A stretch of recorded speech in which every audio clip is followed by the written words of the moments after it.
अस्सलामुअलैकुम, good morning. आप सबको कहेंगे खुश आमदीद। मैं हूँ गजल अशरफ। मैं हूँ हसैन लियाकत। ख़वातीन हज़रात, आज ना गज़ल मेरी तरफ देख रही है ना मैं इनकी तरफ देख रहा हूँ। गज़ल को हुआ है इन्फेक्शन, बल्कि वायरल हुआ है और इनको इस वक्त नज़ला ज़ुकाम है और मुझे इस वक्त आंखों का वायरल हल्का हल्का है। तो हम एक दूसरे की तरफ देख नहीं रहे कि अपना वायरल अपने तक ही रहे, दूसरे तक ट्रांसफ़र ना हो। ख़वातीन हज़रात, हम उम्मीद करते हैं कि आपकी आज की सुबह की सोच अच्छी गुजरेगी हमारे साथ। और हम सबसे पहले आगाज़ करते हैं अपनी सोशल स्टोरीज से।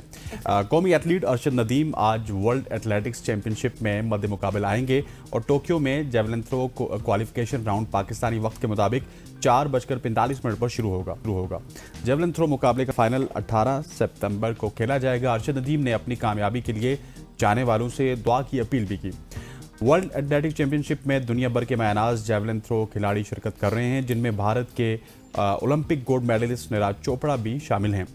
इस बात का कभी इम्कान है कि एक बार फिर दोनों हमसाया ममालिक के खिलाड़ी आमने सामने होंगे, जो शायकीन के लिए एक यादगार लम्हा बन सकता है। अरशद नदीम ने 2022 में कॉमनवेल्थ गेम्स में गोल्ड मेडल जीतकर तारीख रकम की थी और पाकिस्तान के पहले एथलीट हैं जिन्होंने जेवलिन थ्रो में 90 मीटर की हद के करीब फेंकने की सलाहियत दिखाई। वाज़ेह रहे कि अरशद नदीम ने रवां साल जुलाई में पिंडली की इंजरी के बाद सर्जरी करवाई थी, जिसकी वजह से वो डायमंड लीग के मुकाबलों से दस्तबरदार हुए थे। ताहम अब वो मुकम्मल फिट हैं और मेडिकल टीम ने उन्हें फिटनेस की क्लीन चिट दे दी है और हमारी दुआएं हैं कि अरशद नदीम जाएं और एक बार फिर पाकिस्तान का सबसे लाली परचम बुलंद करें। बिल्कुल, क्योंकि अब ये बड़ा और आलमी मुकाबला है जिसमें आपको पता है कि दुनिया के बेहतरीन खिलाड़ी मद्दे मुकाबले आएंगे। उसमें अरशद नदीम साहब भी हैं और हमारी वही बात है कि विश है कि इस मुकाबले में भी जीत कर पाकिस्तान का नाम रोशन करें, जैसे कि उन्होंने पहले किया था। आगे बढ़ते हैं और आपको खबर देते हैं कि इंसानी स्मगलिंग के नए हथकंडों से अब पर्देफाश होने लग गए हैं, क्योंकि वफाकी तहकीकाती एजेंसी के मुताबिक इंसानी स्मगलर्स ने ज़मीनी रास्तों पर सख्ती के बाद आप ये कहें कि जाली जो फेक फुटबॉल टीम होती है उसको बनाकर उन अफराद के ऊपर मुश्तमिल बनाकर वो टीम बैरून मुल्क भिजवाना शुरू कर दी। और इस स्कैंडल में 22 अफराद पर मुश्तमिल जाली टीम सियालकोट एयरपोर्ट से जापान पहुंची, मगर वहां जाली दस्तावेजात पकड़े जाने पर तमाम अफराद को डिपोर्ट कर दिया गया। और FIA हुकाम के मुताबिक वाक़े में मुलव्वस मरकजी मुल्ज़िम मलिक वकास को गिरफ्तार किया गया है और मुल्ज़िम ने टीम के हर रुकन से 40 लाख रुपए वसूल किए हुए हैं, जबकि फुटबॉल फेडरेशन जाली रजिस्ट्रेशन और वजारत खारजा के जाली कागजात तैयार किए गए थे और टीम के खिलाड़ियों को इस तरह की आप ये कहीं इंस्ट्रक्शंस दी गई थी या उनकी तरबियत की गई थी कि वो असल फुटबॉल टीम का तासुर दें और जापान में वो जाली मैचेस शेड्यूल जाहिर करें। और FIA ने मुकदमा दर्ज करके मजीद तफ्तीश का भी आगाज़ कर दिया है। लेकिन गिरफ्तार मुल्जिम ने यह भी इंकशाफ किया है कि उसने जनवरी 2024 में भी 17 अफराद को जाली फुटबॉल टीम के नाम पर जापान भेजा था। ज़रा नम हो तो ये मिट्टी बड़ी ज़रखेज़ है साकी। ख़वातीन और ज़ात, दुनिया जो सोचती नहीं है वो पाकिस्तानी करते हैं और किस तरह से आप पाकिस्तान का नाम रोशन कर रहे हैं, या फिर इसको इन अदर वर्ड कहेंगे कि पाकिस्तान को बदनाम करने की कोशिश कर रहे हैं कि आइंदा आने वाले दिनों में शायद जापान जो आपकी रियल टीम होगी फुटबॉल की उसको भी वीज़ा देते हुए 100 दफ़ा सोचेगा कि ये इस तरह के काम करते हैं। That is very unfortunate. और इससे फिर इनको ये भी नहीं पता कि इसका नतीजा क्या है। आप गिरफ्तार हो गए, आप मुल्क बदर हो सकते हैं, लंबी आपको कैद हो सकती है। अगर कानूनी सजाओं की बात की जाए तो आप आगे की भी सोचा करें। आप इस तरह से जले तो जाते हैं, लेकिन फिर उसके नताइज क्या होंगे वो कोई नहीं जानता। बिल्कुल ऐसे है गज़ल। आगे बढ़ते हैं ख़वातीन वज़ात और अब गज़ा से एक खबर शामिल करते हैं। गज़ा के 31 साला फ़लस्तीनी मोहम्मद अबू दाहा ने 2 साथियों के हमरा जेट स्की के जरिए खतरनाक समंदरी सफ़र करते हुए यूरोप पहुंचने में वो कामयाब हुए हैं। ये सफ़र 1 साल से ज़ायद अरसे पर मुहित था, जिसमें हज़ारों डॉलर्स, कई नाकाम कोशिशें और गैर मामूली हिम्मत शामिल थी। अबू दाहा इनके साथियों ने इटली के करीब समंदर में ईंधन ख़त्म होने के बाद मदद के लिए कॉल की, जिसके बाद रेस्क्यू ऑपरेशन के ज़रिए उन्हें बाहिफाजत साहिल तक पहुंचाया गया। अबू दाहा ने बताया कि उन्होंने जेट स्की लीबिया से ख़रीदी और GPS, सैटेलाइट फ़ोन और लाइफ जैकेट्स के साथ सफ़र किया। इनके साथ 2 फ़लस्तीनी थे जिनका नाम ज़िया और बासिम बताया जा रहा है। तीनों ने तकरीबन 12 घंटे मुसलसल समंदर में सफ़र किया और ट्यूनिस की कश्ती की जो गश्त करती कश्तियाँ होती हैं, जो वहाँ की फोर्सेस की होती हैं, उनसे ये बचते रहे। और लैम्पेडूसा पहुँचने पर उन्हें इटली से ब्रसल्स और फिर जर्मनी पहुँचाया गया, जहाँ उन्होंने पनाह की दरख्वास्त किया। और अबू दाहा ने उम्मीद जाहिर की है कि वो अपनी बीवी और बच्चों को जर्मनी बुला सकेंगे। उनका ख़ानदान अब भी खान यूनस की खेमा बस्ती में मुकीम है। एग्जैक्टली है तो ये बहुत ही कटन और आप ये कहें कि मुश्किल सफ़र, ये भी उसी तरह है जिस तरह हमने जापान का सफ़र किया था। बिल्कुल मुश्किल सफ़र के बावजूद वो वहाँ पर गए और अब वो ये कह रहे हैं कि मैं अपनी फैमिली को भी बुला लूँगा। और बिल्कुल आपने सही कहा कि जो पुरानी हमने पिछली स्टोरी इससे पहले वाली की उसमें भी कुछ की मिलती जुलती स्टोरी उससे इसी तरह से थी कि वो भी इसी तरह से ज़मीनी रास्ते से जा रहे थे और स्मगलर्स के थ्रू जा रहे थे। लेकिन मैं एक बात ये भी कहूँगी, जो स्मगलर्स होते हैं ना, वो आपको देखें यहाँ पर आपको स्मगलिंग से भेज रहे हैं तो वहाँ पर जाकर क्या गारंटी होती है कि वो आपको वही सब चीज़ें प्रोवाइड करें और फैसिलिटीज़ या जॉब्स दें जो जिनका उन्होंने वादा किया है। लेकिन अब देखते हैं कि यहाँ पर ये जो फ़लस्तीनी भाई की स्टोरी है ये जिस तरह से अब वायरल हो रही है, आपके साथ शेयर करने का मकसद भी यही है कि जिस तरह से वो अपनी फैमिली के हवाले से भी कह रहे थे कि वो भी आ जाएगी। अल्लाह करे कि उनकी फैमिली को एक जो सही रास्ता है, सही तरीका है, उसके ज़रिए पहुँचाया जाए, उनके ख़ानदान को इस तरह का रास्ता इस्तेमाल ना करना पड़े जिस तरह से वो इस्तेमाल करके वहाँ पर पहुँचे हैं। आगे बढ़ते हैं और आपको लिए चलते हैं पंजाब, जहाँ पर पंजाब गवर्नमेंट ने तारीखी विरसे के तहफ़्फ़ुज़ और सियाहत को फ़रोग़ देने की जानिब एक और अहम कदम उठाते हुए हड़प्पा म्यूज़ियम में 4 नई गैलरियों का इफ्तिताह कर दिया है। और सीनियर सूबाई वज़ीर मरियम औरंगज़ेब ने इफ्तिताह के मौके पर इजहार ख़याल करते हुए कहा कि हड़प्पा म्यूज़ियम में नई गैलरियों का क़याम वज़ीर आला के इस अज़्म की अमली तस्वीर है कि जिसके तहत पंजाब के तारीखी मकामात को महफूज और फ़ाल बनाया जा रहा है, ताकि तारीखी विरसा सिर्फ हमारा माजी ही नहीं बल्कि हमारी शनाख्त भी है, उसकी भी पहचान हो और इसे महफूज रखना हम सब की मुश्तरका जिम्मेदारी है। मज़ीद उन्होंने ये भी कहा कि ये गैलरियाँ ना सिर्फ आसार कदीमा के तहफ़्फ़ुज़ में मुआवन साबित होंगी बल्कि अगर बात की जाए तालीमी सेक्टर की तो तालीमी साइंसी तहकीक का भी अहम मरकज़ बनेंगी। और ये एक बहुत बड़ी अचीवमेंट है, एक बहुत बड़ा संग मील है जो पंजाब में सकाफती सयाहत के फ़रोग़ की राह हमवार करेगा। और सेक्रेटरी सयाहत डॉक्टर एहसान ने यह कहा है कि विरसे की बहाली से न सिर्फ मकामी बल्कि बैनुल-अक़वामी सतह पर सयाहत को फ़रोग़ मिलेगा। साथ ही साथ उन्होंने ये भी कहा कि महकमा आसार कदीमा इस शोबे में आलमी मयार के मुताबिक इक़दाम भी कर रहा है। बिल्कुल ऐसे ही यहाँ पे एक बार फिर हमें अप्रिशिएट करना होगा पंजाब गवर्नमेंट को, जो कि अच्छे इक़दाम कर रहे हैं और इनके अच्छे इक़दाम से यकीनी तौर पे पंजाब के लोगों को जहाँ जहाँ पे फ़ायदा होगा हम इस प्लेटफॉर्म से उसके हवाले से बताएंगे भी और उसको अप्रिशिएट भी करेंगे। ख़वातीन वज़ात आगे बढ़ते हुए हम आपको बताते हैं बहुत सारी ऐसी कहानी होती है, ऐसी किस्से होते हैं जो कि कभी कभार किसी मूवी में हुए होते हैं लेकिन वो हकीकत बन जाते हैं। 1963 की अगर बात की जाए तो स्टानिस्ला लेम की एक मूवी है द इनविंसिबल, इसको सारों ने देखा होगा। उसमें नैनो बूट्स का तस्वुर पेश किया गया था जो एक झुंड की शक्ल में जिंदा रहने की सलाहियत रखते हैं। ये महज कहानी थी लेकिन चंद दहाइयों बाद हकीकत में स्मार्ट डेस्क के नाम से एक टेक्नोलॉजी वजूद में आई। इब्तिदा में डारपार के तहकीकी खाके से जन्म लेने वाला ये ख्वाब अब सनतों, माहौलियात और हत्ता के तिब में भी कदम जमा चुका है। ये खुर्दबीनी सेंसर इतने छोटे हो गए हैं कि आंख से दिखाई भी नहीं देते मगर हवा, रोशनी, दर्जा हरारत और आवाज़ सब कुछ रिकॉर्ड कर सकते हैं। कल के नैनो बूट्स जो सिर्फ फिक्शन में मतलब फिल्म में होते तो फिक्शन में होते हैं, आज वो तहकीकाती लेबॉर्ट्रीज में हैं, कंपनियों में हकीकत का रूप धार चुके हैं और 2032 तक स्मार्ट बूट्स या स्मार्ट डस्ट की इंडस्ट्री $400 बिलियन तक पहुंचने की पेशगोई है। और ये जो नैनोबॉट्स हैं ये काफ़ी ज़्यादा तरक्की कर रहे हैं। लेकिन ये सवाल ये है कि क्या ये जादुई नैनोबॉट्स इंसानियत की खिदमत करेंगे या एक नए खतरे का आगाज़ बनेंगे, ये आने वाले दिनों में पता चलेगा। एग्जैक्टली ये जो नैनो बोट्स होते हैं ना, ये बेसिकली छोटे छोटे, आप इनको ये कह लें आसान अल्फाज में कि रोबोट्स होते हैं। ये है तो बहुत ग्राउंड ब्रेकिंग इनोवेशन, लेकिन इसके असरात क्या होंगे ये बहुत बड़ा सवाल है। जो आपने भी एंड में कहा कि ये एक ख़तरे की घंटी है या फिर हम ये कहें कि नई इजादात हैं, क्योंकि मैं देख रही थी माहिरीन अब ये भी कह रहे थे कि अब ये कैंसर के इलाज में भी काफ़ी मददगार साबित होने वाले हैं। इसके साथ तभी तो हम देख रहे हैं ये काफ़ी सारी जो तजारती चीज़ें होती हैं या फिर इंडस्ट्रियल चीज़ें हैं उनमें काफ़ी ज़्यादा इस्तेमाल हो रहा है, फिर मेडिकल फील्ड में इस्तेमाल हो रहा है, इन्वायरमेंटल फील्ड में इस्तेमाल हो रहे हैं। तो अब देखते हैं कि जब ये मेडिकल मज़ीद आगे बढ़ती जाएगी और फील्ड में जब मज़ीद इस्तेमाल होंगे तो इनके नुकसानात कितने ज़्यादा होंगे, क्योंकि हर चीज़ के एडवांटेजेस होते हैं तो उसके डिसएडवांटेजेस भी होते हैं जो ख़तरे की घंटी भी बन सकते हैं। आगे बढ़ते हैं और आपको बताते हैं हाल ही में एक कैनेडियन शहरी के साथ हैरत अंगेज़ वाक़या पेश आया। 34 साला ब्रेंट चैंपियन नामी बाशिंदे की बिनाई आंख में दांत की सर्जरी के जरिए वापस आ गई। इस बात पर थोड़ा सा गौर कीजिएगा, आंख में दांत की सर्जरी के जरिए वापस आई है। और ब्रेंट चैंपियन ने 13 साल की उम्र में बिनाई खो दी थी जब उन्होंने इब्यूप्रोफेन दवा इस्तेमाल की थी और वो तकरीबन 20 साल या इससे ज़ायद अरसे तक नाबीना रहे थे। और उस दौरान मुख्तलिफ तरीके आजमाए गए, लेकिन ज़ाहिर है फिर वो जितने भी तरीके आजमाए गए उनको असर नहीं हुआ।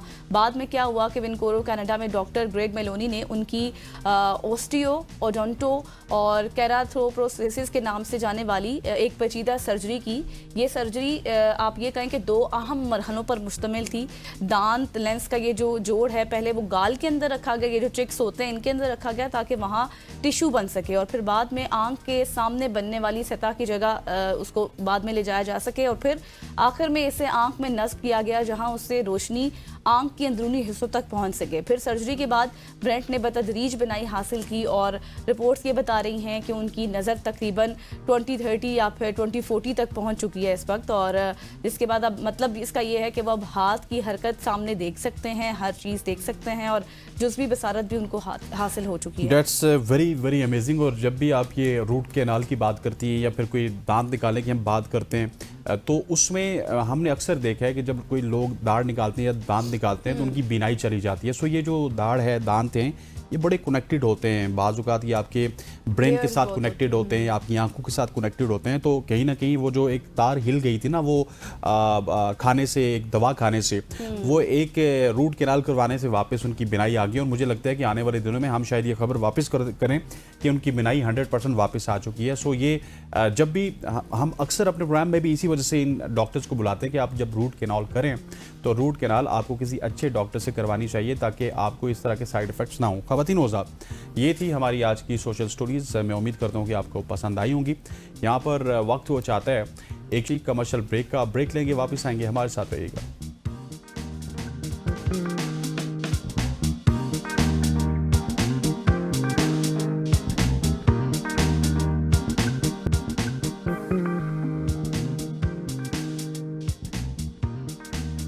Welcome back after the break. और अब बहुत ही इंपॉर्टेंट और ज़बरदस्त सेगमेंट है क्योंकि हम बात करने वाले हैं वज़न कम करने की।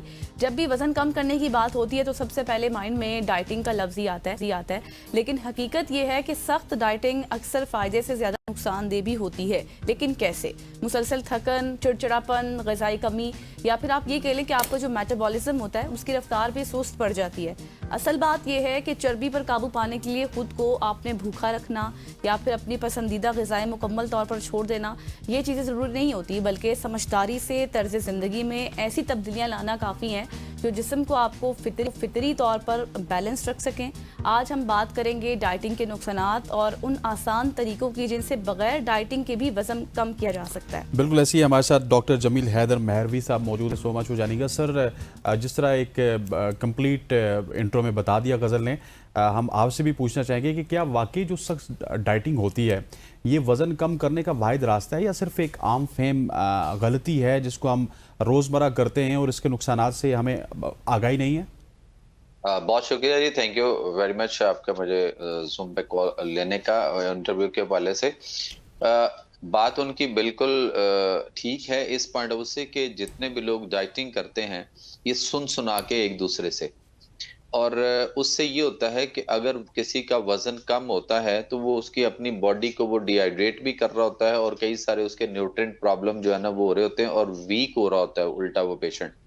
कमजोरियां काफी सारी आती हैं, पट्टे कमजोर होते हैं, असाबी कमजोरी होती हैं, हड्डियां कमजोर होती हैं, शरीक जरूर होता है। फर्ज करें कि अगर उसने डाइटिंग करके 5 किलो वजन कम कर लिया तो वो बड़ा खुश होता है, लेकिन जैसे ही डाइटिंग छोड़ता है तो उसके फौरन बाद 5 किलो के बजाय जो कम किया था 7-8 किलो या 10 किलो उसका बढ़ गया होता है।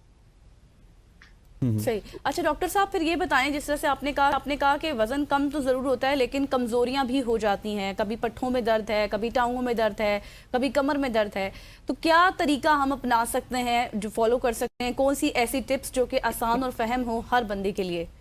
देखिए, सबसे पहले तो ये देखना है कि जो मोटापा होता है ना उसकी 3 किस्में होती हैं, और यहाँ लोगों को तो आम की सी बात है पब्लिक की, तो पब्लिक की बजाय जो डॉक्टर्स हैं वो तक नहीं जानते। ये सिर्फ तबीब जो है हमारे यहाँ या नेचुरोपैथ जो डॉक्टर हैं, ये सिर्फ वो जानता है कि मोटापे की 3 किस्में होती हैं।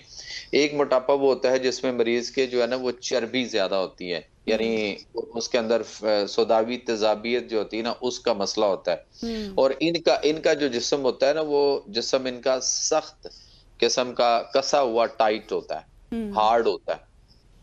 एक मोटापा ये होता है। और दूसरा मोटापा ये होता है बलगमी मरीजों वाला। यानी उनमें बलगमी रतूबात जो होती है ना वो ज्यादा होती हैं, सिक्रीशंस बॉडी के अंदर ज्यादा होती हैं। और इनका मोटापे की किस्म जो होती है वो उसमें पता चलता है कि इनका जिस्म नरम, पिलपिला, ढीला, लटका हुआ, वाइब्रेट करता है। और इनका रंग जो होता है बॉडी का या चेहरे का, वो खास तौर पे चेहरे का रंग इनका जो है वो फीका होता है। और अच्छा। उसके बाद तीसरा मोटापा जो होता है वो होता है पेशेंट्स के अंदर। और इसमें खास तौर पे जो हमारे यहाँ किडनी फेलियर्स के CKD के पेशेंट हैं उनके अंदर होता है, या फिर लिवर के जो पेशेंट्स हैं उनके अंदर होता है।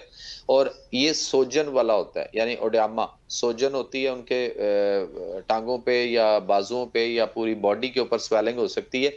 और दबाने से गड़ा पड़ता है, और जब आप उसको छोड़ते हैं तो वो जो गड़ा बनता है वो थोड़ा टाइम के बाद, थोड़ा देर के बाद वो अपनी सरफेस पे नॉर्मल जगह पे आता है। तो बेसिकली मोटापे के जो है ना वो ये 3 किस्में हैं। अगर हम इन किस्मों को जानते हैं, समझते हैं, और इसके मुताबिक अगर मरीज का इलाज करते हैं, उसके मुताबिक उसकी डाइट प्लान होगी, उसके मुताबिक उसकी दवाई होगी, परहेज होगा, तो फिर वो वजन जितना कम करना चाहे कर सकता है। ठीक हो गया। अच्छा डॉक्टर साहब, मुझे ये बताइएगा कि आप कौन से तरीके सजेस्ट करते हैं किसी भी ऐसे शख्स को जो कि अपने BMI से तकरीबन 4-5 या फिर बहुत ज़्यादा हो तो 10 kg उसका वज़न ज़्यादा है, तो उसको क्या कुछ करना चाहिए? क्या आपकी सजेशंस होंगी सुनने वालों के लिए? देखिए, सुनने वालों के लिए ये है कि एक तो वो इस मोटापे की किस्म के मुताबिक अपने अपने इलाज को देखेंगे, और उसके लिए वो किसी माहिर नेचुरोपैथिक डॉक्टर या किसी माहिर तबीब को मिलेंगे जो इन तीनों मोटापे की किस्मों को और मिजाज को जानता हो। तो वो देख कर या बहुत सारी चीजों के बाद उसकी वो ट्रीटमेंट प्रॉपर करेगा, उसकी कंडीशन के मुताबिक उसकी दवाई जो है वो बनाएगा। बाकी रहेगी उसकी ग़िज़ा और उसके मुतालिक तो एक जर्नल सी बात है कि हमें इस वक्त जो है वो fast food, junk food, frozen food, उसके बाद डब्बों के जूसेज हैं, डब्बों के दूध हैं, और कोल्ड ड्रिंक्स वगैरह हैं, सॉफ्ट ड्रिंक्स हैं, एनर्जी ड्रिंक्स हैं, फिर बारबेक्यूज हैं, चटपटी चीजें हैं, मुरगन ग़िज़ाएं हैं, बेकरी आइटम है खास तौर पे जिसमें मैदे का इस्तेमाल बहुत ज्यादा है। मैदे का इस्तेमाल छोड़ना है हमें, चीनी का इस्तेमाल हमें जो है वो छोड़ देना चाहिए। चीनी इस वक्त दुनिया की सबसे बहुत खतरनाक तरीन ड्रग है। ड्रग समझते हैं, मंशियात, ये उसमें आता है, और ये बहुत बड़ा पॉइजन है। ये सब biological, it's a biological war, और ये मुख्तलिफ चीजों में इस्तेमाल होती है। और हम उसको अंधाधुंध, आप देख लें कि एक कोल्ड ड्रिंक पीने वाला जो है, एक गिलास अगर कोल्ड ड्रिंक कोई भी लेता है तो उसमें कम से कम 18-20 चम्मच जो है वो चीनी होती है। और कुछ लोग डाइटिंग कर रहे होते हैं या डाइट चीजों का इस्तेमाल कर रहे होते हैं, वो कहते हैं जी हमने कोल्ड ड्रिंक पीते हैं लेकिन हम डाइट वाली पीते हैं, तो उसमें चीनी की बजाय जो है वो सक्रीन होती है, और सक्रीन उससे ज्यादा खतरनाक है। जैसे कि आजकल हमारे यहाँ कैंडल में, सुकराल में और बहुत सारी ऐसी टैबलेट शुगर के मरीजों को दी हुई है कि आप शुगर फ्री ये टैबलेट उसमें डालने चाहिए मुख्तलिफ चीजों में। चाय जो है वो बहुत ज्यादा मोटापा कर रही है, चाय से गैसेस होती हैं, एसिडिटी होती है, ब्लड प्रेशर होता है, कई सारे प्रॉब्लम होते हैं। लेकिन हम इन चीजों पे लगे हुए हैं, तो हमें इनसे अवॉइड करना है और वॉक करनी है।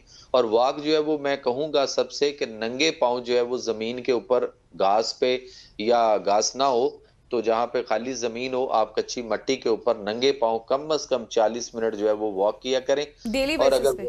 जी डेली बेसिस पे। और जो वॉक नहीं कर सकते वो, या जिसका मूड ना हो जिस दिन वॉक करने का, तो वो अपने पाँव नंगे करके हमें जमीन के साथ रखने हैं, टच करने हैं तलवे अपने।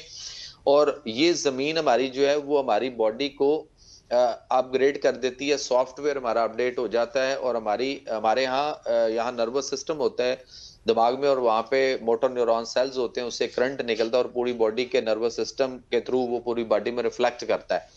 तो हमें ये चाहिए कि हम अपने आप को 0 वोल्ट करें।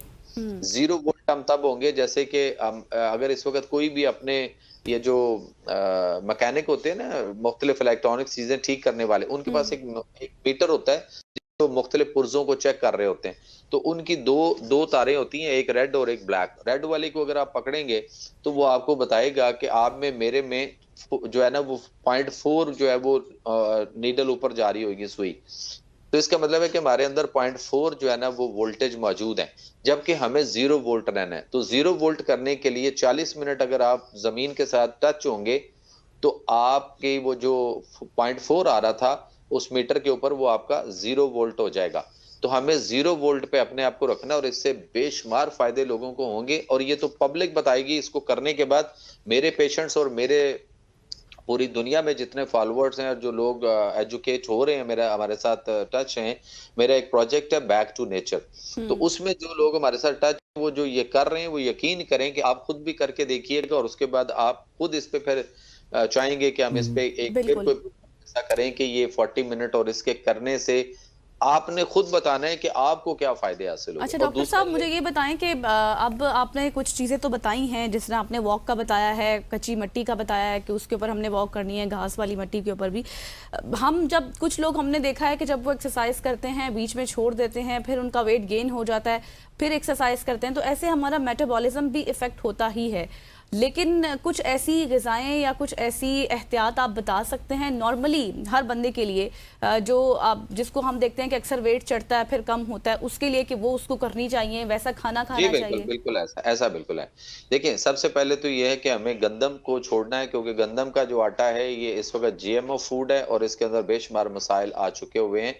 हमें जौ की रोटी या जौ के दलिए की तरफ जाना पड़ेगा, जौ का इस्तेमाल करना पड़ेगा। और ये जो मल्टीग्रेन आजकल मुख्तलिफ किस्म के आटाज बनाकर और मुख्तलिफ मल्टीग्रेन जो किए गए हैं, ये सारे का सारा सिर्फ वो है जिसमें कहते हैं ना कि पैसा कमाओ मजे उड़ाओ। हाँ, अगर मल्टीग्रेन जो है वो चीजें इतनी अच्छी होती इंसान के लिए, तो फिर अल्लाह ताला एक मल्टीग्रेन बीज भी बना सकते थे, क्या नहीं बना सकते थे? बिल्कुल। तो हम मुख्तलिफ चीजों को इकट्ठा करके उसके लोग आटा बेच रहे हैं और पैसे कमा रहे हैं, लेकिन वो जितनी भी चीजें हैं उनके डिफरेंट मिजाज हैं।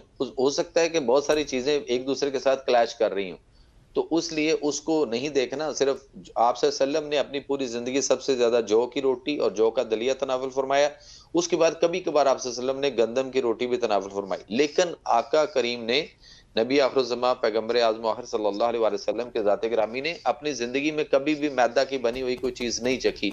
और कुरान भी इसकी हमें वजाहत दे रहा है। कुरान में अल्लाह फरमाते हैं वल हब्बु ज़ुल अस्फ़ वर रिहान फबिय्यिल रब्बिकुमा तुकज़्ज़िबान। तो वल हब्बो का मैंने और भूसा वाला अनाज, यानी जिसके अंदर फाइबर मौजूद हो।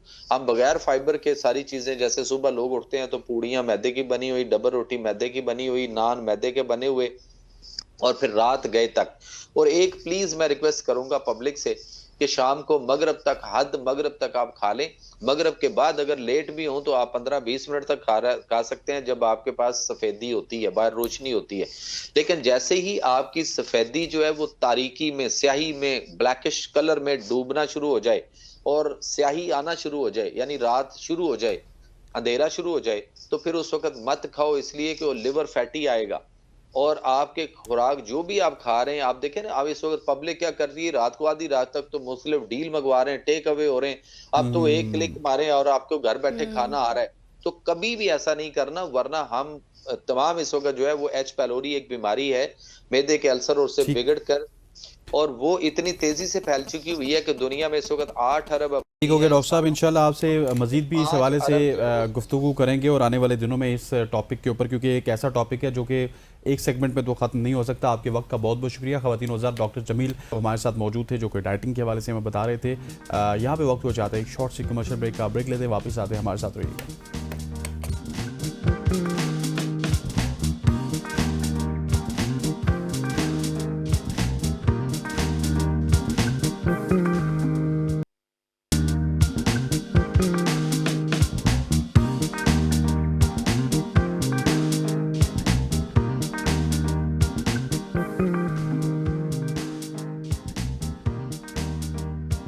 Welcome back after the break. और अब पाकिस्तान की सियासत पर बात करेंगे, क्योंकि तहरीक इंसाफ के मजीद 17 सेनेटर्स ने इमरान खान की हिदायत पर सेनेट की स्टैंडिंग कमेटियों से इस्तीफे दे दिए।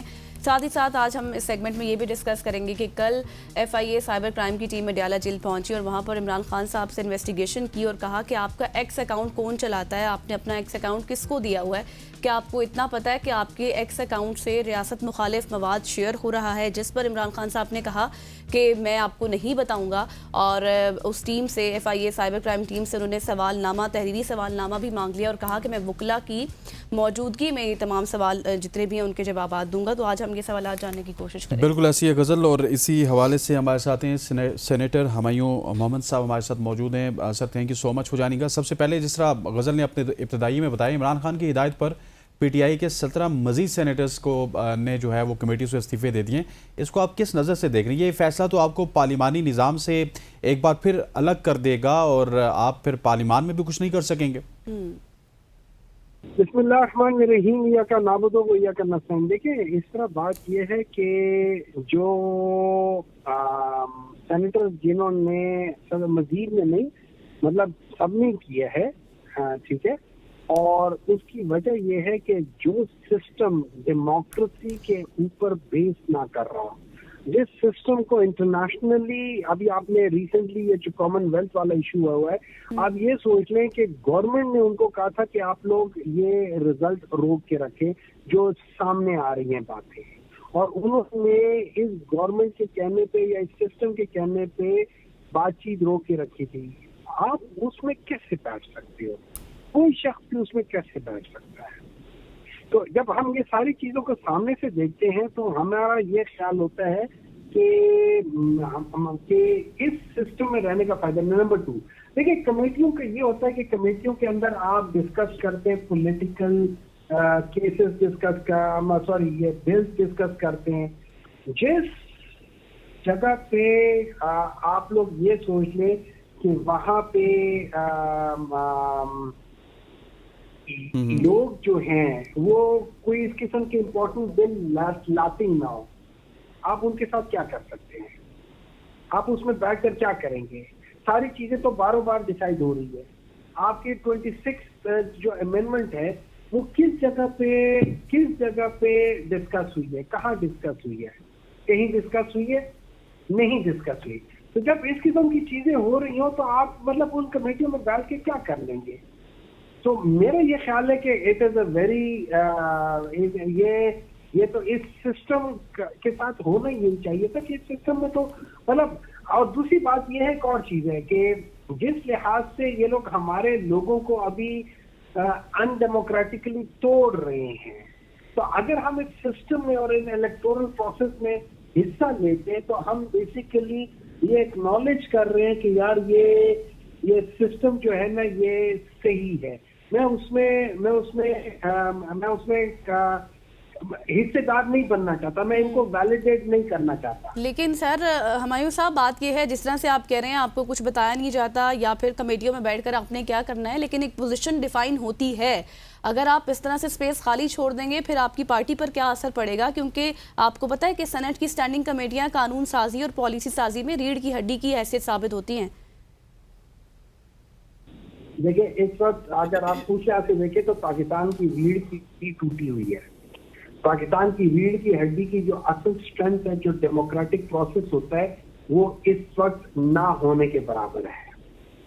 उसके लिए अगर आपने उसको ठीक करना है तो आपने उस पूरे प्रोसेस को ठीक करना है, और वो प्रोसेस तब ठीक होगा जब आप उसके अंदर बेसिक फंडामेंटल चीजों को लेकर आएंगे। और वो बेसिक फंडामेंटल चीज क्या है?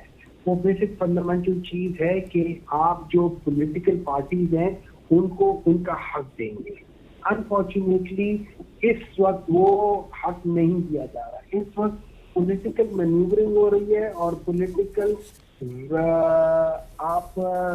पॉलिटिकली आप लोगों को क्या कहते हैं, परसिक्यूट कर रहे हैं। प्रोसिक्यूट भी नहीं कर रहे, परसिक्यूट कर रहे हैं। तो ये इस किस्म की चीजें जो होती है ना, ये चीज ठीक नहीं होती। बिल्कुल ऐसी है। अच्छा सर, मुझे ये भी बताइएगा कि इमरान खान साहब की अगर बात की जाए तो सलमान अकरम राजा साहब ने कहा कि वो डील नहीं करेंगे, डील वो करते नहीं, डील उधर से मिल नहीं रही, तो फिर क्या हिकमत अमली होगी आइंदा आने वाले दिनों में पाकिस्तान तहरीक इंसाफ की? देखिए, डील क्या चीज होती है? डील होती है अपने मौक़िफ़ के ऊपर कॉम्प्रोमाइज करना, आप एक मौक़िफ़ के ऊपर खड़े, आप उसके ऊपर कॉम्प्रोमाइज कर रहे हैं कि भाई ये है, एक वो डील है कि यार ठीक है ये सब कुछ फलाना है, मैं तुम लोगों के साथ खड़ा हूँ और मुझे जाने दो बाहर। एक चीज़ है, बाज़ दफ़ा मेरी नज़र में बाज़ दफ़ा ये होता है कि आप के सामने चॉइसेस आ जाती हैं कि भाई क्या है। वो अगर इमरान खान समझते हुए कि ये चॉइस जो है ना ये पाकिस्तान के अंदर स्टेबिलिटी लेकर आएगा, आखिरकार उन्होंने क्या हुआ है ना, जो ऑपोजिशन, जो ग्रैंड ऑपोजिशन अलायंस है, उनको क्या हुआ है ना कि आप हर एक के साथ में बातचीत करें, तो वो बातचीत किस चीज के लिए? वो बातचीत इस चीज के लिए कि कोई ऐसा रास्ता निकाला जाए जो पाकिस्तान को पॉलिटिकली स्टेबल करे। अच्छा, उसके बाद उन्होंने क्या बातें की हैं? उन्होंने ये बातें की हैं कि देखो कि मैं हर उस सिस्टम के साथ खड़ा हूं जो पाकिस्तान के अंदर फ्री फेयर ट्रांसपेरेंट इलेक्शन लेकर आता है। फर्ज करो आज अगर ये गवर्नमेंट कहती है उनको कि भाई हम लोग ये रिफॉर्म्स करते हैं अगले 6 महीने 1 साल, और इस रिफॉर्म से ये फ्री फेयर ट्रांसपेरेंट इलेक्शंस हो जाएंगे, तो मे बी वो इस बात को मान जाए, मे बी वो इस बात के साथ एग्री कर जाए। ये और बात है कि वो शायद ये कहें कि यार मैं उससे बाहर नहीं आऊंगा, जेल से बाहर नहीं आऊंगा, मैं उधर ही रहूंगा। हाँ, उनका ये जरूर कह सकते हैं कि जो उनकी पॉलिटिकल पार्टी के जो वर्कर्स को गलत तरीके से सजाएं दी गई हैं, उन सजाओं को अंडू होना चाहिए, क्योंकि वो गलत सजाएं हैं। मेरी नजर में वो अगर मैं इमरान खान की जगह हूं तो मैं कहूंगा कि यार मेरे सारे लोगों को छोड़ो, उनके ऊपर जो गलत है वो छोड़ दो, पाकिस्तान के अंदर वो काम करो जो पाकिस्तान के अंदर पॉलिटिकल स्टेबिलिटी लाए, अपने नेक्स्ट इलेक्शन अगले 1-1.5 साल में अनाउंस करो, उसके लिए वो चेंजेस लेकर आओ जो फ्री फेयर ट्रांसपेरेंट इलेक्शन होता है, और खासतौर पे इलेक्टोरल सिस्टम के अंदर जो इलेक्शन कमीशन है उसको रिवैम्प करो। और मैं इस दौरान में यहाँ जेल से बाहर नहीं आऊंगा जब तक मेरे केसेस मेरिट के ऊपर डिसाइड होके मुझे मतलब मेरे केसेस जो गलत केसेस है वो खत्म नहीं हो जाते। Otherwise I will not come. तो वो अपने आप को मियां नवाज शरीफ नहीं बनाएंगे। सही।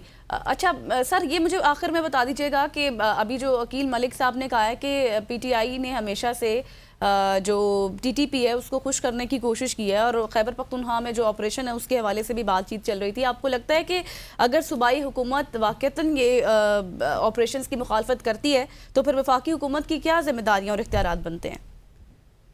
देखिए, मैं आपको एक चीज समझा देता हूँ। अब मैं आपको बताता हूँ कि ये तकरीबन 2021 का एंड था कि जब एक आइडिया फ्लोट हुआ था जनरल बाजवा के थ्रू, जो कि उस जमाने में चीफ ऑफ आर्मी स्टाफ थे, और उन्होंने इमरान खान जो कि प्राइम मिनिस्टर थे उनके साथ डिस्कस करके कहा था कि हम लोग तालिबान को रिपैट्रिएट करेंगे। इमरान खान साहब ने कहा था कि मैं इसको डिस्कस करूंगा कैबिनेट के साथ। जब कैबिनेट के अंदर वो डिस्कशन हुई थी, और ये वही चीज थी कि जिसके ऊपर जब ब्रीफिंग हो रही थी तो इमरान खान उसमें नहीं बैठे थे, और जिसपे सारे लोग ने शोर मचाया था कि पॉलिटिकल पार्टी के जी खान साहब की तो हमें 1 घंटे तक इंतजार करते फलाना। अच्छा, उस कैबिनेट के अंदर जब इस चीज को प्रेजेंट किया गया तो मुराद सईद ने 3-4-5 सवालात उठाए थे, और वो चीफ ऑफ आर्मी स्टाफ जो जनरल बाजवा से उस वक्त किया था। नंबर 1 सवाल था कि हम लोगों ने जो 80,000 अपने जवानों की कुर्बानी दी है 2001 से लेके वॉर ऑफ टेरर के अंदर जो दी है, क्या आपने उनकी फैमिली से पूछा है कि हम इन तालिबान को रिपैट्रिएट करना चाहते हैं? फिर उन्होंने कहा नंबर 2, हमारे जो एएनपी के जो कोलीग्स हैं एएनपी, उनको जो तालिबान की वजह से जो उनकी लीडरशिप या उनके लोगों की शहादत हुई है, क्या आपने उनकी फैमिली से पूछा है कि आप रिपैट्रिएट करेंगे? नंबर 3 कि जो आपने जो हमारे एपीएस के जो बच्चे जो शहीद हुए थे, जिस तरीके से उनके साथ वो जुल्म किया गया था, आपने क्या उनकी फैमिली से पूछा है? फिर उसके बाद आपको याद होगा ये तकरीबन अर्ली 2022 में ख्याल में मार्च अप्रैल की बात होगी, जिसमें स्वात में वो अमन मार्च, पीस मार्च के लिए मुराद सईद ने वहां पे जाके एक बहुत बड़ा जलसा निकाला था। ये शायद ये जून की बात है, मई जून की बात है। हमारी हुकूमत खत्म हो गई थी और उनकी आ गई थी। अच्छा, उसके बाद दूसरी बात बताता हूँ, लेकिन ये आइडिया हमारी हुकूमत में इसको पास नहीं किया गया था। अब उसके बाद आ जाती है मिड जुलाई 2022। ये पहली बार थी कि में रिपैट्रिएशन उस वक्त की हुकूमत जो पाकिस्तान डिस्ट्रक्शन मूवमेंट यानी PDM-1 के टाइम के दौरान पहली बार इजाजत मिली और रिपैट्रिएट हुए। फिर उसके बाद उस वक्त के जो डिप्टी प्राइम मिनिस्टर थे इसाक डार साहब, वो गए अफगानिस्तान गए और तालिबान वहां पे अफगानिस्तान की गवर्नमेंट से मिले और बातचीत हुई। ठीक हो गया सेनेटर साहब, ठीक हो गया। Thank you so much for joining us. Senator Humayun Memon साहब हमारे साथ मौजूद थे। आपके वक्त का बहुत बहुत शुक्रिया। यहाँ पे वक्त हुआ जाता है एक शॉर्ट सी कमर्शियल ब्रेक का। ब्रेक लेते हैं, वापस आते हैं, हमारे साथ रहिए।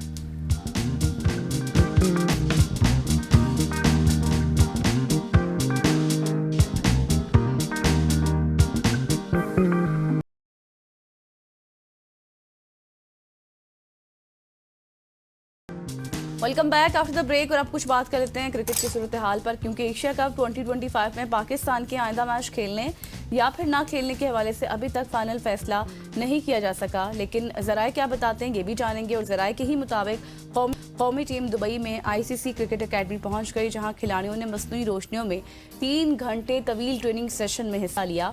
और ट्रेनिंग के दौरान बैटिंग, बॉलिंग और फील्डिंग की खुसूसी मशकें भी कराई गई, ताकि खिलाड़ियों की फिटनेस और फॉर्म बरकरार रखी जा सके। और ज़राए का ये भी बताना है कि पाकिस्तान की एशिया कप में मजीद मैच खेलने या ना खेलने का फैसला बोर्ड सतह पर मुशावरत के बाद ही मुतवक्के है। और खिलाड़ी मुकम्मल फिट और तैयार भी हैं, ताहम हतमी ऐलान पाकिस्तान क्रिकेट बोर्ड की जानिब से ही किया जाएगा। बिल्कुल ऐसी हतमी ऐलान नहीं किया जा रहा, लेकिन कहीं ना कहीं खबरें ये आ रही हैं कि पाकिस्तान क्रिकेट बोर्ड ने ये सोच लिया है कि अब एशिया कप के बाकी मैचेस पाकिस्तान क्रिकेट बोर्ड खेलेगा। इसी पे बात करने के लिए हमारे साथ senior sports journalist Naseem Rajput साहब मौजूद हैं। Thank you so much for joining us. Naseem भाई, इंस्टेड के हम भारत को ग्राउंड में जवाब देते, हम 21 सितंबर का इंतज़ार करते, हमने हाथ ना मिलाने पे थोड़ा ज़्यादा ओवर रिएक्ट नहीं कर दिया कि हम नहीं जाएंगे और नहीं खेलेंगे? देखिए, लॉ के तहत तो आप अगर वो हाथ नहीं मिलाते तो कोई इस पे फर्क नहीं पड़ता। और लॉ ये नहीं कहता कि आपने हाथ मिलाना जरूरी है। ये गुड जेस्चर के लिए होता है, गुडविल के लिए होता है। हमारे स्पोर्ट्समैन गुडविल एम्बेसडर होते हैं सारी दुनिया में जो रिप्रेजेंट करते हैं। तो ये सिर्फ पाकिस्तान पे बाउंडिंग नहीं है, ये उन पर भी बाउंडिंग थी। और जब पाइक्रॉफ्ट ने कहा था टॉस के मौके पर, तो मेरा ख्याल है कि पाइक्रॉफ्ट को ये बात एशियन क्रिकेट काउंसिल को की नॉलेज में लेकर आनी थी। ज़ाहिर है पाइक्रॉफ्ट को उस वक्त पिच पे आने के बाद तो किसी ने नहीं कहा होगा कि आपने हाथ नहीं मिलाना है, वो पहले से इंस्ट्रक्शन लेके आए होंगे। तो ये इंस्ट्रक्शन बेहतर होता कि वो दे देते। और अगर उन्होंने पिच पर आने के बाद भी सलमान अली आगा को ये बात कही थी, तो सलमान अली आगा कहीं ना कहीं दबे अल्फाज में अपनी बात जरूर कर जाते। लेकिन हमने जो मौके थे वो मौके हमें इस चीज को हाईलाइट करने के वो गवा दिए। उसके बाद हमने कंप्लेन किससे की? हमने इंटरनेशनल क्रिकेट काउंसिल से कंप्लेन की। वहां कौन बैठा है? जय शाह बैठे। हमने मैडलीबॉर्न क्रिकेट क्लब से कंप्लेन की। वहां कौन बैठा है? वहां सौरभ गंगुली बैठे हैं एज ए चेयरमैन। तो हम जहां पर भी प्ली अपनी लेकर गए थे, देखिए 10 मई अब तक इंडिया को हजम होके नहीं दे रहा। अब 6-0 का जो स्कोर है वो सेटल, हम 100 मैच भी हार जाएं तो वो जिंदगी में नहीं कर सकते। इसका एहसास उन्हें था। इसी वजह से वो पहलगाम का वाकया बहाना बनाकर जो है कि उनकी पूरी कौम चीखती रही कि ये मैच नहीं खेलना है, उनका मीडिया चीखता रहा, उनकी अपोजिशन चीखती रही। और उसका रिएक्शन ये था कि इंडियन टीम हमसे ज्यादा प्रेशर में थी, इसमें कोई शुबा नहीं है हसनैन। इंडियन टीम हमसे कहीं ज्यादा प्रेशर में थी और हमने वो प्रेशर खासी हद तक रिलीज कर दिया कि हमें ऐसा लगा कि दबाव के अंदर है। जिस तरीके की हमने क्रिकेट खेली थी, सलमान आगा ने अगर हाथ नहीं मिलाया तो ऐसा लगा कि सलमान आगा बैटिंग करना भूल गए। वो 12 गेंदों पे 3 रन स्कोर कर रहे हैं। भाई आप हाथ मिलाने नहीं गए थे, आप वहां क्रिकेट खेलने के लिए गए थे। क्रिकेट तो आपने खेली नहीं। और उसके बाद हम मुख्तलिफ कंट्रोवर्सीज की बात कर रहे हैं। तो ये मुख्तलिफ कंट्रोवर्सीज हसनैन मेरे ख्याल है कि शायद हमें ही बैकफुट पे लेके गई। अब इतना इंस्टेंस उन्होंने हमारा इसलिए जरूर मान लिया है कि वो जो $170 मिलियन के राइट्स बिके हैं कि इंडिया इज्जत पीछे रख के, जो जेशा ने साइन किया था कॉन्ट्रैक्ट, इज्जत पीछे रख के वो मैच खेलने आ गए। तो उसी वजह से मेरे ख्याल है पाकिस्तान के लिए आज पाइक्रॉफ्ट को हटा दिया जाएगा, रिचर्डसन को लगा देंगे। लेकिन ऐसा जो है वो होगा। सही। अच्छा नसीम भाई, फिर एक तो फैन फॉलोइंग भी है, एक अवाम की भी राय है, तो आपको लगता है कि अवाम भी ये बाइकआउट का फैसला कबूल करेंगे? क्योंकि जाहिर है जहां तक अभी हम देख रहे हैं लोगों को, वो तो यही चाहेंगे कि टीम भारत के खिलाफ खेले और फिर जीत कर दिखाए, क्योंकि पहला मैच भी हम लोग हारे हैं। देखिए पाकिस्तान टीम जिस तरीके की क्रिकेट खेल रही है, आप समझती हैं कि हम इंडिया को हरा देंगे। हमारा कुछ करेज नजर आ रहा है, कोई जुर्रत नजर आ रही है, कुछ वलवला हमारे अंदर आपको फील हो रहा है, ऐसी कोई चीज आपको दिखाई दे रही है? देखिए, हम ग्राउंड में तो हारे ना, हमारा टैलेंट कहाँ पर है वो तो हमने देख लिया ना, हम किस जगह पे एग्जिस्ट कर रहे हैं वो तमाम चीजें देख ली। ऐसा भी लगा कि हम इतनी बुरी तरीके से हारे थे, इतने वन साइडेड मुकाबले के बाद हारे थे कि शायद हमारी मैनेजमेंट को भी समझ में नहीं आया कि अब हम क्या करें। अब हम लेके चले गए जी आपने हाथ नहीं मिलाया था, हम उस कंट्रोवर्सी की जानिब बढ़ते चले गए। मैं फिर बात कह रहा हूँ, आप वहां हाथ मिलाने नहीं गए थे, आप वहां क्रिकेट खेलने के लिए गए थे। और लॉ के तहत देखिए, हाथ मिलाना गुडविल जेस्चर जरूर है, हाथ मिलाना कानून नहीं है। और अगर एंडी पाइक्राफ्ट ने इनको कहा था उस वक्त, तो फिर आपको उसी वक्त इस चीज का नोटिस लेना चाहिए था और उसी वक्त ये बात कर लेनी चाहिए थी कि आपके ये खेल को किस सिमत में लेके जा रहे हैं।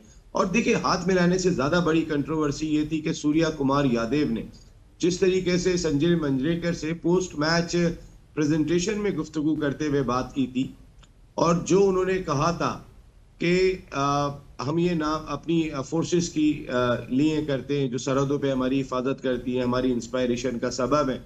और उन्होंने बात की थी वहां पे ऑपरेशन सिंदूर का भी कहीं तस्करा कर दिया। ये एक ऐसा पॉइंट था कि जो 2.1.7 जो इंटरनेशनल क्रिकेट काउंसिल का लॉ है उस पर अतलाक होता है कि आप किसी को हर्ट नहीं कर सकते। और जिस तरीके की बात उन्होंने की थी, उन्होंने लाखों नहीं करोड़ों क्रिकेट फैंस को हर्ट किया था। तो उसके बाद तो ज़ाहिर इंडिया में और वो मैच भी जीत गए, तो उसके बाद वहां तो सब कुछ छुप गया। लेकिन यहाँ सूरत हाल बिल्कुल मुख्तलिफ हो गई कि जब हम वन साइडेड मुकाबले के बाद मैच हार गए। मेरे ख्याल है हमें अगले मैचों की तैयारी पर तवज्जो देनी चाहिए, और वो जो $170 मिलियन के राइट्स बिके हैं उसकी वजह से शायद रिची रिचर्डसन को लगा दिया जाए और पाइक्रॉफ्ट को हटा दिया जाए। लेकिन अगर वो राइट्स नहीं बिके होते और पैसे की वजह से इंडिया खेलने नहीं आया होता एशिया कप बहुत सारी बेइज्जती के बावजूद, तो शायद आज पाइक्रॉफ्ट को भी नहीं हटाया जाता। क्योंकि लॉ के तहत ऐसी कोई चीज दिखाई नहीं दे रही कि पाइक्रॉफ्ट को हटाए। ठीक है नसीम भाई, इनको गाइड कौन कर रहा है? इतनी अजीबो गरीब सी केस लेके ये आईसीसी के पास चले गए, एमसीसी के पास चले गए। और साथ ये भी तो देखिए कि अगर लेट सपोज जिस तरह आप बात कर रहे हैं कि सूर्या कुमार यादव ने बहुत गलत किया, तो आपको याद होगा 2023 का वर्ल्ड कप और उससे पहले भी जब अफगानिस्तान हमारे खिलाफ जीता था, तो अफगानिस्तान ने भी कहा था जी कि जो लोग पाकिस्तान से बेदखल हो रहे हैं, हम अपनी विक्ट्री उनके नाम कर रहे हैं। तो उस वक्त हमने लीनियंसी दिखाई, आज इंडिया भी सर चढ़ के बोल रहा है। देखिए ना, अभी अफगानिस्तान का अपना रिएक्शन देखें आप।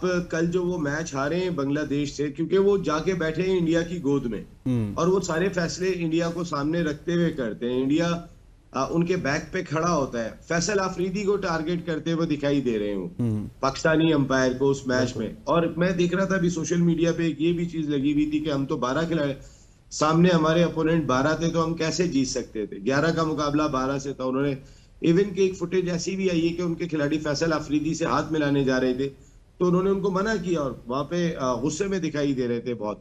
तो ये खेल किस सिमत में जा रहा है हसनैन, समझ में नहीं आ रहा है।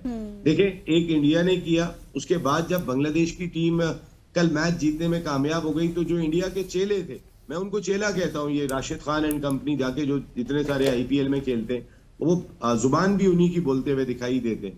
तो वो भी भाई आपकी टीम मैच लूज कर गई, हम तो मान रहे हैं ना वन साइडेड मुकाबले के बाद हार गए थे, और हमने शायद अपने केस को प्रॉपर तौर पे सामने रखना, जिस तरीके से लेके चलना चाहिए था हम उस तरीके से लेके नहीं चले। हमारी हुकूमती सतह पर कल इजलास होते रहे, पाकिस्तान क्रिकेट बोर्ड के ऑफिशियल वहां चले गए थे। 7 बजे पाकिस्तान टीम ने दुबई इंटरनेशनल क्रिकेट स्टेडियम में प्रैक्टिस करनी थी, और सलमान अली आगा की प्रेस कॉन्फ्रेंस भी थी उस वक्त। तो वो दोनों जगह हम नहीं पहुंचे, बल्कि हम रात को 9 बजे प्रैक्टिस के लिए पहुंचे थे दुबई इंटरनेशनल क्रिकेट स्टेडियम। तो ये एक पैगाम मेरे ख्याल है हमारी टीम को कन्वे हो गया था कि आप मैच तो कल खेल रहे हैं। और मैं फिर आपको बात कह रहा हूं कि अगर आज एंडी पाइक्राफ्ट हटते हैं, तो इससे कोई पाकिस्तान की वो जो कहते हैं ना कि तुम्हारी भी इज्जत रह जाए और हमारा भी काम हो जाए, तो सिर्फ ये यहीं तक की बात है। आप फोकस करें अपनी टीम के ऊपर कि आपकी टीम क्या परफॉर्म कर रही है, उनके अंदर जिगरा लाने की कोशिश करें, उनके अंदर दिल गुर्दा लाने की कोशिश करें, उनमें वो स्प्रिट लाने की कोशिश करें जो किसी एक मुकाबले के लिए दरकार होती है। और अगर आप इंडिया जैसे अपोनेंट के खिलाफ मैच खेल रहे होंगे, तो इस जज्बे की आपको बहुत जरूरत दिखाई देती है। हम जज्बे से आरी दिखाई दिए, हमारी टांगे कांप रही थी, टांगे उनकी कांपनी चाहिए थी, टांगे हमारी कांप रही थी। तो अगर इसी अंदाज से हम क्रिकेट खेलेंगे तो आगे भी रिजल्ट इसी तरीके के आएंगे। वो खड़े होके हंस रहे होंगे और हम बैठ के कहीं ना कोई रास्ता ढूंढ रहे होंगे कि अब अपनी झेप को कैसे मिटाएं। तो हमें अपनी परफॉर्मेंस पे भी फोकस करना चाहिए। Performance itself very very very important. अच्छा नसीम भाई, आपने बिल्कुल बजा फरमाया कि टीम को अगले मैच के ऊपर फोकस करना चाहिए, खेलना चाहिए, अपनी स्ट्रेटेजी बनानी चाहिए। और ज़ाहिर है आपके पास बेहतर इन्फॉर्मेशन है, आप इस चीज़ को बेहतर समझते हैं और टीम जाएगी भी। लेकिन अगर बाइकआउट का फैसला हो जाता है, फॉर एग्जाम्पल एज्यूम कर लेते हैं, तो इसका नुकसान वैसे है किसको, पाकिस्तान को है या फिर एशिया कप को ही? देखिए, खेल को नुकसान नहीं होना चाहिए। इंडियन टीम तमाम तर इख्तलाफात के बावजूद, तमाम तर प्रेशर के बावजूद इंडियन टीम खेलने आ गई। जितना उन पे प्रेशर था, वो चाहे मैंने जैसे कहा कि वो तो 170 मिलियन डॉलर्स के जो राइट्स बिके थे इस वजह से खेलने के लिए आ गए थे, लेकिन वो खेलने आ गए तो उन्होंने खेल को तो बचा लिया। खेल को बचाना सबका हक है। देखिए, राशिद खान ने जो क्रिटिसाइज किया है, अब मैं देखता हूं कि राशिद का जो बिहेवियर था ऐसा सूर्या कुमार यादव का बिहेवियर नहीं था। राशिद थे गुस्से में क्योंकि वो मैच हार गए थे। सूर्या कुमार थे हंसी में, अच्छा मूड था उनका क्योंकि वो मैच बड़े वन साइडेड मुकाबले के बाद जीत गए थे। तो इन दोनों में एक बहुत बड़ा फर्क है। कल जो राशिद का जेस्चर जिस अंदाज से था मैच हारने के बाद, तो उस पे आईसीसी क्या एक्शन लेती है, मेरे ख्याल है वो एक ज्यादा बड़ा ऑफेंस है। और मैं आपको एक बात बताऊं, जिस तरीके से मोहसिन नकवी साहब ने जब चैंपियंस ट्रॉफी में इंडियन टीम खेलने नहीं आई थी और ये फैसला किया गया था कि अब जनाबे अली हम भी नहीं जाएंगे, अगर वो नहीं आ रहे तो हम भी खेलने 2028 तक नहीं जाएंगे, तो उस पर इंप्लीमेंट हो रहा है। आपको भी कुछ ऐसी चीज करनी चाहिए कि अगर सूर्या कुमार यादव ने बात की है कि हम अपनी फोर्सेस के नाम करते हैं तो मैच जीते, और मैच जीतने के बाद सलमान अली आगा के पास भी ये पूरा मौका होगा। और अगर सूर्या कुमार यादव के खिलाफ कोई एक्शन नहीं लिया गया तो लाजमी तौर पे इनके खिलाफ भी नहीं लिया जाएगा। ये भी बात करें कि मैं ये नाम करता हूं अपने शाहीनों के कि जिनकी परवाज बहुत ही बुलंद होती है और उनके सामने जो भी आ जाए वो उसको उड़ा के रख देते हैं, ना ले इंडिया का नाम। लेकिन बात फिर अब जैसा वो कर रहे हैं टिट फॉर टैट, वैसा आप भी करते हैं। आप बोले मैं अपनी फोर्सेस के नाम करता हूं कि जो अपने मुल्क में कुर्बानियां दे रही हैं सरहदों से हटके, हमें तो अपने मुल्क में दहशतगर्दी का सामना है। मैं उन सिपाहियों के नाम करता हूं कि जो रोजाना की बुनियाद पर मेरे मुल्क में जाने दे रहे हैं। आप भी कह दो ये बात, आपको कहने में क्या जाता है। अगर जब सूर्या कुमार यादव की इतनी बड़ी बात करने के बाद भी कोई एक्शन नहीं हो रहा जो क्रिकेट से बिल्कुल हटकर है, तो फिर आपके खिलाफ क्या एक्शन होगा। तो मेरा ख्याल है कि हमने कोई फैसले समझदारी वाले नहीं किए जो हमें करने चाहिए थे। और सबसे बड़ी चीज ये कि हम जो कंप्लेन लॉन्च करने के लिए गए, क्या हमने लॉ पढ़ा था। लॉ में लिखा है कि खेल की रूह को अगर कोई नुकसान पहुंचाए तो खेल की रूह को हाथ मिलाना जरूरी नहीं है। कहीं भी नहीं लिखा हुआ कि खेल की रूह के मुताबिक आपका हाथ मिलाना जरूरी है। लेकिन जब दो बॉक्सर बहुत ज्यादा लड़ते हैं और एक दूसरे को मारते हैं, कोई कहां से फट जाता है, किसी का सर खुल जाता है, फिर भी वो गले मिलते हैं। जो हार जाता है वो भी मिलता है और जो जीत जाता है वो भी मिलता है कि जो फाइट बिल्कुल मुख्तलिफ है। तो इंडिया ने जो कुछ किया हम एक्सपेक्ट कर रहे थे और इससे ज्यादा भी आप एक्सपेक्ट उनसे कर सकते हैं। अब आप अंदाजा करें, इंडियन प्लेयर्स पाकिस्तानी फैंस के साथ तस्वीरें नहीं बनवा सकते। अगर किसी ने पाकिस्तानी जर्सी पहनी हुई है तो वो उसके साथ तस्वीर नहीं बनवा सकते। एक जिस होटल में इंडियन टीम ठहरी हुई है, एक फुटेज में देख रहा था कि वहां के कोई एम्प्लॉय थे, उन्होंने कहा क्या मैं आपके साथ तस्वीर बना लूं, तो उन्होंने कहा हाँ। उन्होंने कहा कि मेरा ताल्लुक पाकिस्तान से, तो बड़ा अच्छा आ जाओ बना लो। सूर्या कुमार ने इस तरीके से बात की। तो जहां इस तरीके की सूरत हाल दिखाई दे रही हो, मामलात इस तरीके के दिखाई दे रहे हो, तो आप एक ही सूरत में मोरल विक्ट्री हासिल कर सकते हैं और वो अच्छा खेल के हासिल कर सकते हैं। क्योंकि चाहे आईसीसी हो, चाहे एमसीसी हो या एशियन क्रिकेट काउंसिल हो के जिसके सरबराह आपको मोहसिन नकवी दिखाई दे रहे हैं, भाई आप तो सरबराह थे, आप एक कमेटी बना देते कि जो कुछ भी हो रहा है खेल के मुनाफी हो रहा है, आप समझती हो कमेटी जो भी फैसला करती है वो सबके लिए काबिल कबूल होता। उसमें आप जो टूर्नामेंट डायरेक्टर है उनको भी बिठाते, आप इंडियन मैनेजर को बिठाते, आप पाकिस्तान के मैनेजर को बिठाते, आप श्रीलंका के मैनेजर को बिठाते, तमाम मैनेजर्स की एक कमेटी बना देते। वो जो भी डिसीजन लेती आपका एक फेस सेविंग वाला चेहरा भी होता कि देखो मैंने वैसे सरबराह कमेटी बना दी, उस कमेटी ने जो फैसला किया है हम उसको ऑबे करेंगे। अब पता चलता है मिसाल के तौर पे इत्तलात तो ये है कि वो पैसे की वजह से जो जेशा साहब ने कॉन्ट्रैक्ट साइन किया है, उस पैसे की वजह से कहीं ना कहीं पाइक्रॉफ्ट को हटाने की बातें हो रही है और शायद उनको रिप्लेस भी कर दिया जाए और ऋषि रिचर्डसन आ जाए।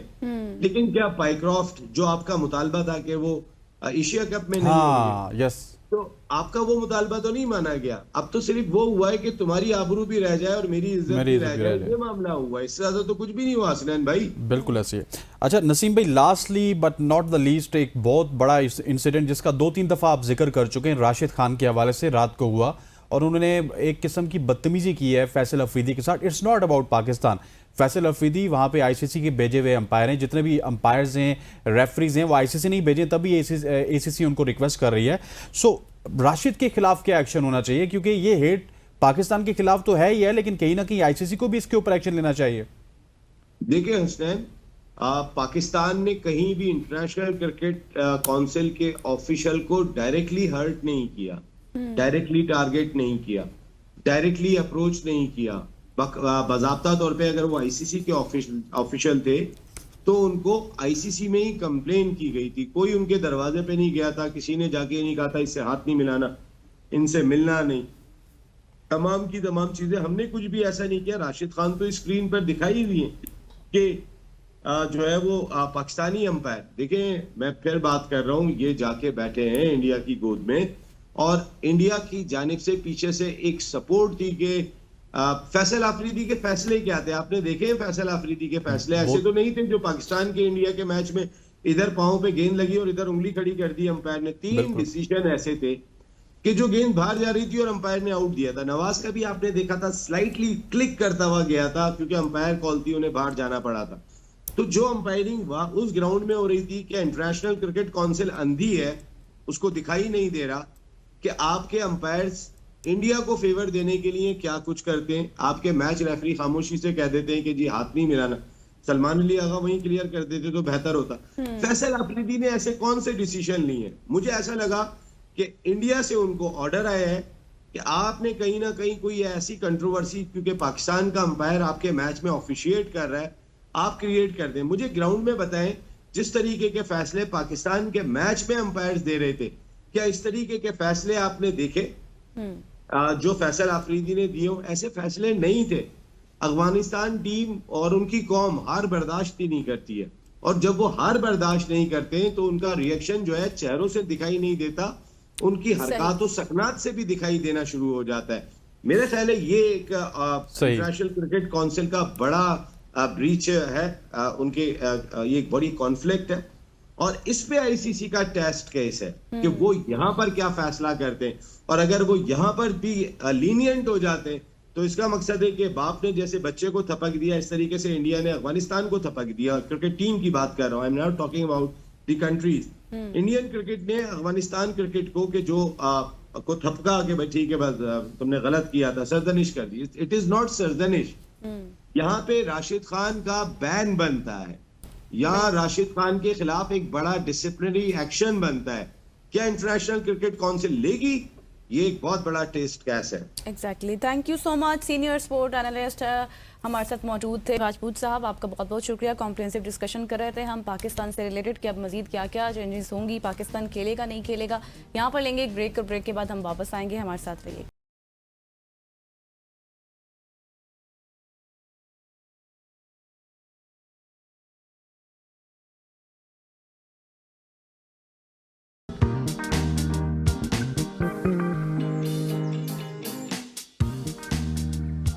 Welcome back after the break. और बहुत ही जबरदस्त और इंटरेस्टिंग सेगमेंट है जिसका आप सब लोगों को इंतजार होता सेगमेंट है, इसी वजह से इतना ज्यादा इंटरेस्ट एग्जैक्टली, क्योंकि शादियों का मौसम आ रहा है, कुछ शादियां हो भी रही हैं। वैसे ऐसा नहीं होना चाहिए कि खवातीन के सेगमेंट में मुझे बाइकआउट कर देना चाहिए। नहीं नहीं, क्यों? आप भी तो अपने कपड़ों को रिसाइकिल कर सकते हैं। बात करते हैं, मर्दों की भी बात आज हम करेंगे। और जैसे कि मैं आपको कह रही थी कि अब शादियां हो रही हैं, कुछ होने वाली हैं, कुछ 2-3 महीने बाद हैं, तो शादियों के मौसम तो चल रहे हैं और सबसे बड़ी फिक्र यही होती है कि हम क्या पहने, क्योंकि ज़ाहिर है एक फंक्शन पे इतना महंगा ड्रेस ले लिया, अगले फंक्शन पर दोबारा से उसको कैसे रिपीट करें। हर फंक्शन के लिए एक नया जोड़ा लेना आसान भी नहीं होता और फिर ज़ाहिर है सस्ता भी नहीं होता आजकल की इस महंगाई में। तो आज के सेगमेंट में हम आपको बताएंगे कि किस तरह आप अपने पुराने ड्रेसेस को नया रंग दे सकते हैं, नया अंदाज दे सकते हैं, नया स्टाइल दे सकते हैं और फिर आप शादी में एंजॉय भी कर सकते हैं और सब कुछ जला भी सकते हैं। और इसी पर बात करने बिल्कुल के ऐसी लिए है, बिल्कुल ऐसी है। आज इससे पहले कि आप इंट्रोड्यूस करवाएं, मैं हाँ। कॉलिंग का बता देता हूं, फिर आप इंट्रोड्यूस भी करवाइएगा, सवाल भी आप कीजिएगा। आज आपको फ्लोर देते हैं।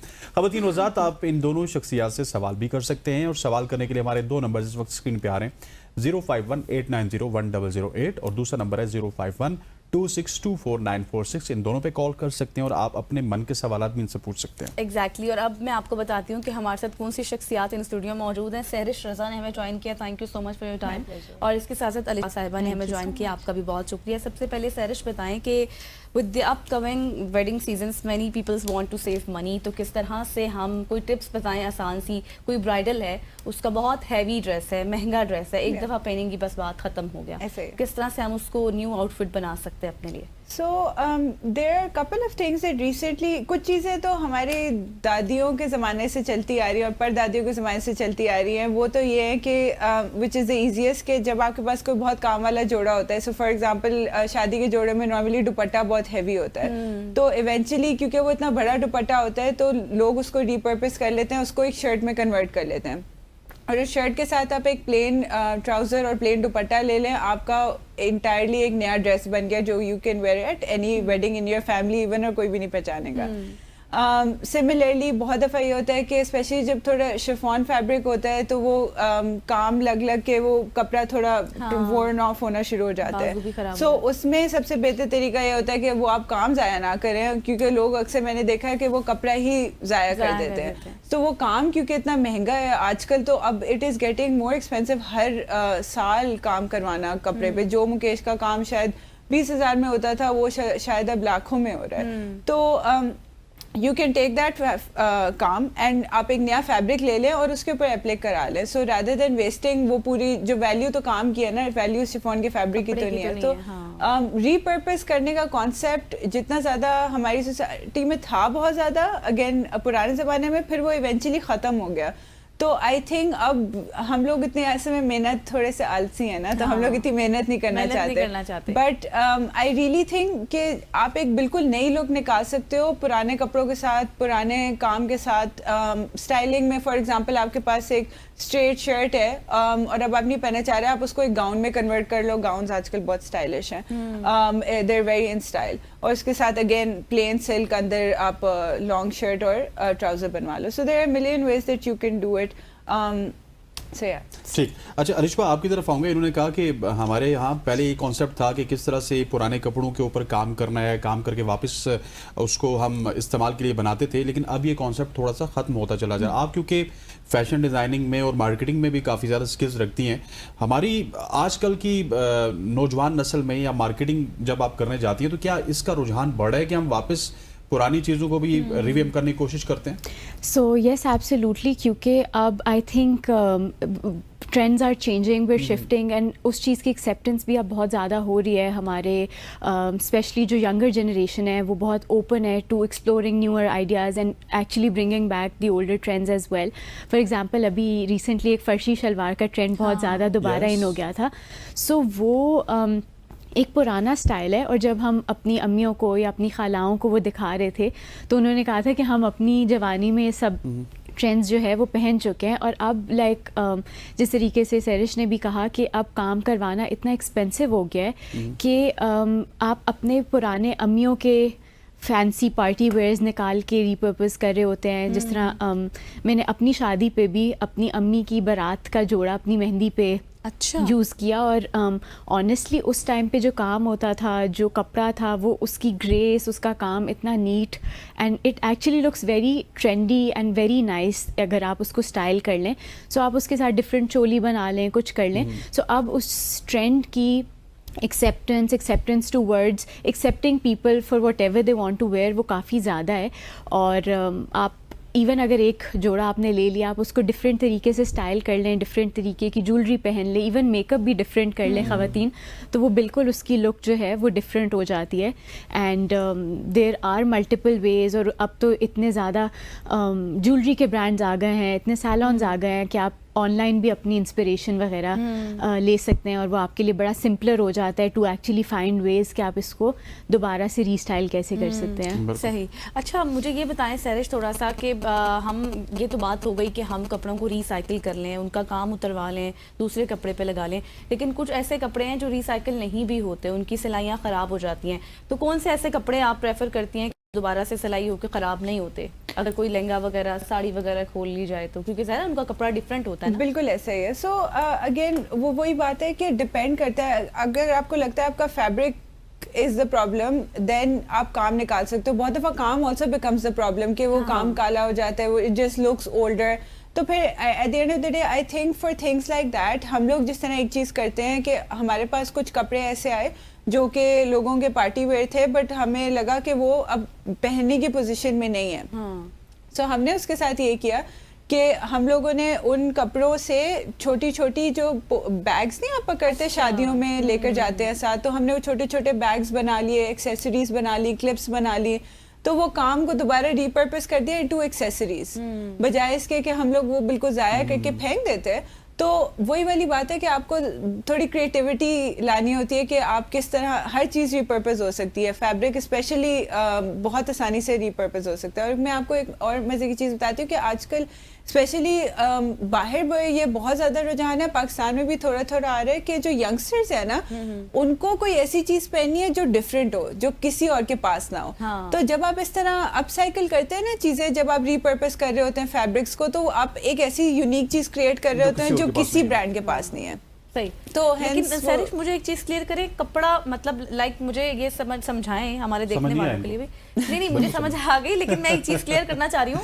कुछ ऐसे कपड़े हैं ना जो उनकी सिलाई दोबारा लगती भी नहीं, जैसे सिल्क का कपड़ा है, अगर उसके ऊपर से काम हम उतार लें तो वो दोबारा से सिलाई होगा उसकी? काम हर एवरी सॉर्ट ऑफ काम on any fabric can be repurposed on another fabric. काम का कभी कोई इशू नहीं होता। वो फैब्रिक का होता है कि वो कभी कुछ इस हालत में आ जाता है कि उसका फिर आप कुछ नहीं कर सकते। और वो डिटेलिंग की इस वजह से पूछ रही थी क्योंकि गजल ने खुद भी उसको, आपको पता है प्रैक्टिकल है, बहुत प्रैक्टिकल है गजल, कि आप तक घर जाके ये स्टार्ट कर दे। अच्छा सरिश, मैं दोनों से ही सवाल है, पहले अरिश भाई आपसे कर लेता हूँ, फिर सरिश की तरफ आता हूँ। कि गजल ने स्टार्ट में बात की थी ब्राइडल ड्रेस की। अक्सर हम जब मर्द हजरात इसको देखते हैं, हम कहते हैं यार ये तो एक फजूल सा खर्चा है कि लाख रुपए आप एक ड्रेस के ऊपर खर्च कर रहे हैं, इट्स अ वन टाइम ना। तो अब क्या खवातीन में या फिर जो जेंजीज हैं, बल्कि जेंजीज क्या अल्फा की बात करें तो वो भी आ चुके हैं मार्केट में, क्या वो ये खर्चा करना चाहते हैं? अब जो है वो ट्रेंड काफ़ी ज़्यादा चेंज हो गया है। अब ऑनेस्टली लोग ये इन्वेस्टमेंट नहीं करना चाहते क्योंकि उनको प्रैक्टिकलिटी समझ आ गई, और अब एक्चुअली बहुत ज़्यादा एक्सपेंसिव हो गया है to make that investment as well, given के और बहुत ज़्यादा खर्चे होते हैं शादी पे जो आप नेगेट नहीं कर सकते, विच इज़ वाई अब बहुत ज़्यादा इस तरह के बिजनेसेस भी आ गए हैं जो आपको रेंटल पे ब्राइडल दे रहे होते हैं। आप मतलब ऑनलाइन पेजेस आपको मिल जाएंगे जहाँ से आप ख़रीद भी सकते हैं, जहाँ पे किसी के उन्होंने अपने ब्राइडल ड्रेसेस जो हैं वो सेल के लिए मे बी किसी ऑनलाइन पेज पे डाले हों। सो अब because of that trend and the amount which is linked to that bridal dress, तो वो बहुत ज़्यादा लोग नहीं भी वो इन्वेस्टमेंट करना चाहते। लेकिन जिस तरह जो हमारे साथ मे बी आज की जनरेशन के बाद जो लोग करें, उनके अंदर वो ज़्यादा एक्सेप्टेंस हो। बिकॉज अब अगर मैं वो कॉन्सेप्ट अपनी अम्मी को बताऊं कि maybe I buy like I don't buy the dress और मैं रेंट पे ले लूं, तो उनके साथ उसकी इमोशनल वैल्यू जो है वो बहुत ज़्यादा होगी। A lot of people don't want to buy someone else's dress, like wear someone else's dress, कि उसमें काफ़ी टैबूज भी अटैच्ड होते हैं। तो अभी काफ़ी चेंज हो रहा है, लेकिन अभी काफ़ी चेंज होना बाकी है। मुझे ये बताएं, ये तो मेरे ख्याल से अभी थोड़ा सा हेजिटेट फील करें, मर्दों के ड्रेस भी रिसाइकल होते हैं? सो मर्दों के डेली वेयर तो मैं चाहता हूँ कि जितनी भी पैंट्स आपकी खराब होती हैं उसको काट के आप शॉर्ट्स बना दें।